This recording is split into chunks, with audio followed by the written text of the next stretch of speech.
I know it's kind of weird that I'm making a video while wearing sunglasses while inside my apartment, but I was actually at the eye doctor this morning and they had to dilate my eyes and the light is still really painful. But this is the perfect time for me to do a video because it's sunny and it's quiet, and I just finished this book yesterday, so I want to tell you guys about it. This book, You Are a Badass, How to Stop Doubting Your Greatness and Start Living an Awesome Life by Jen Sincero, was a New York Times bestseller. I gave it 3 out of 5 stars, which is like my rating, because I didn't dislike it, but I didn't really like it that much either, just because it was pretty like floofy woo-woo while claiming to not be. So like she was kind of not self-deprecating, but she was just kind of like, I get it, like I'm a normal person, I'm not woo-woo, but like here's all this woo-woo stuff that like I learned about for you so you don't have to be woo-woo. But then like she just still was, and then claimed that that made it not woo-woo, which like I'm just not buying. It was really motivating, so that's like what I liked about it. It was really easy to get through. I read it pretty fast. I liked that. I liked the conversational tone that she used. It sounded like someone was kind of like talking to you, and she's a life coach, so you know, it was like someone was just like coaching you. But there were just some things that I really just didn't like. So for example, I marked this page to share with you because, so first of all, this chapter is called It's So Easy Once You Figure Out It Isn't Hard. Basically the overall premise is you can like think your way into a better life. It's all about like your outlook and your perspective and your attitude, and once you realize that you don't need to take life so seriously or do what you think you should have to do, you can just do what you want to do and it's great. Which in some situations I totally agree with, and I think that we should all try to be more fun and playful and like not take things as seriously, that we don't need to take super seriously and not be so hard on ourselves. And her big thing is like, love yourself, you're a badass, which I can get behind. But then there's stuff like this that I just can't get behind. So this is, I'm reading directly from the book. Let's say, for example, that your story is that you're depressed. Chances are pretty good that even though it feels awful, when you feel awful, you don't have to work hard or do the laundry or go to the gym. It also feels very familiar and cozy and comfortable. It gets you attention. People come in and check on you and sometimes bring you food. It gives you something to talk about. It allows you to not try too hard or move forward and face possible failure. It lets you drink beer for breakfast. Okay, I just have such a problem with that because that is not really depression. Like, just feeling bad for yourself and drinking beer for breakfast so that you can get attention, that's attention-seeking behavior. That's not real depression. Real depression is a physiological imbalance from chemicals in your brain, from your body not working the way it's supposed to work. And it's not going to be solved just by you telling yourself that like you're telling yourself this sob story to get attention and like you should just feel better. For people who really have depression, that's going to make you feel worse. So like that really bothers me. And maybe what she meant to say is, if you're in a depressed mood one day and you're just trying to get attention, that would have been different. But to talk about depression like that, I just think is really flippant and offensive, to be totally honest. Yeah, I get what she was trying to say, but like, I don't know, I guess it just came from such a place of privilege. And I'm guilty of this sometimes too, saying like, just, you know, take care of yourself, even if you don't have time, like you're just making excuses. Yes, I agree with that. But then like when you talk about depression like that, I just can't get behind that. This book was kind of motivating in some ways, but I just don't buy into this like secret stuff where it's like, just think about what you want and then you can have it. I just don't believe that. Like, yes, I believe that if you really wanted to be a model, for instance, and that was your real dream, you really wanted that, I do believe that if you believed in yourself and took action towards it, you could do it. No matter who you are, what you look like, anything. I believe that. But I don't believe that just sitting in your house thinking and saying to yourself and affirming, I'm a model, I'm a model, I'm a model, is going to do anything for you. And what she's saying is like, you need to do that and then also like take action, but it's mostly about thinking it. And I can't get behind that. I'm sorry. I'm just not a fan of The Secret. And in fact, there's scientific evidence that shows, I'll try to find the link and put it below, but that shows that actually positive thinking is sometimes not so good because our brains get confused and think that we've already accomplished the thing, and then we don't accomplish it because like we already think that we have accomplished it by positively affirming ourselves. I just can't get fully behind this. I'm sorry. It's too like positive thinking is gonna like change your life. I just think that that's not the full picture of what life is or about. And while I got like kind of motivated from this book to clarify what I do want from life, I just don't think that this is like providing concrete steps of how you should go about like getting things done. This is basically a book for you if you have everything really in order and things are just a little like and could be better. This book is for you. But if you have like issues, mental health issues, real money issues, real career issues, real existential issues, I don't really think this book is going to be for you.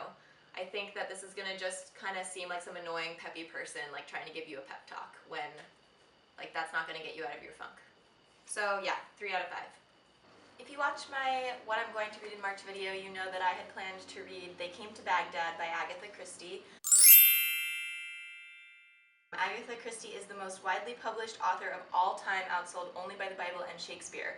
Her books have sold more than 1 billion copies in English and another billion in 100 foreign languages. She died in 1976. So obviously I had high expectations, but I also, to be honest, had some trepidation because this is set in Baghdad, if you can't tell from the title, and you know, this was written quite a while ago, and it was written by a woman, but also, I don't know, I just figured if they're really popular, maybe they're misogynist or something, so maybe that's a negative outlook, but honestly that's just what I feared, and I kept thinking like, oh, there's going to be such stereotypes against Middle Eastern people and against women and blah blah blah, and to be honest, I was so surprised, pleasantly surprised. It wasn't like that at all. I kind of read it, yeah, this was written and, well, it's copyrighted in 1951, so, you know, times were different back then. I kept expecting to come across some bad stuff and didn't, and was pleasantly surprised. I really, really liked this book. I actually gave it 5 out of 5 stars. The pace was good, the characters were, like, really, they weren't, like, deep, but I guess she kind of, like, writes in a really, like, shallow way, but still shows you a lot of depth. If that makes sense. Like, she'll just say kind of like these, like, she'll kind of give you like a deeper taste about this person out of nowhere. And it's not dramatic, even though, like, yes, people die because it's a mystery. It's just so good. It's so, like, middle of the road. I could totally see why everyone in general really likes it, because it's not like too much of any one thing. It's a little bit of adventure, at least this book, because it's about like a British girl mostly who goes to Iraq. And I say girl, but I guess she's a woman, but she's kind of painted as like a street smart, but a little bit like ditzy girl. But anyways, like I said, there were not stereotypes like I was afraid there would be. It was funny, it was fun, it was like adventure-y. It was a little bit like if you are, like, if you want to travel, this would be like a kind of good book. If you like mystery, this is a good book. If you like, I think, is this a cozy mystery? Does anyone who like cozy mysteries, can you let me know? Because I kind of know what they are, but I also don't exactly know what they are, and I feel like this is maybe the closest thing I've ever read to a cozy mystery. So I realized that I never really tell you guys like the synopsis of the books that I read. What do you think of that? Do you want to hear like a quick plot synopsis, or do you not really care and you more want to get a feel for the book, because that's sort of more what I cover? Let me know. I do think I'll read more Agatha Christie after this, but I'm not like dying to read another one because this was a standalone book. She does have a couple series, but I do think that I will read The Queen of Mystery again. Probably not anytime super soon, because as you can tell I have a lot of books to get to that I already have, and I got this from the library, and I have another library book I need to read, and I have a couple books for school I need to read, so I need to really like get through that stuff first.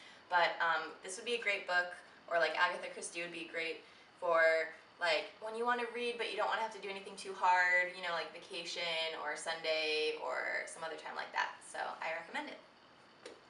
In March, I finally finished reading a book that I'd been reading for quite a while that you might remember from a couple months back. I actually already gave it away, so I don't have it here to show you, but I pulled up a photo of the cover. It's called Dancing at the Shame Prom, Sharing the Stories That Kept Us Small. And it's a collection of short stories, which I honestly don't really normally read short stories.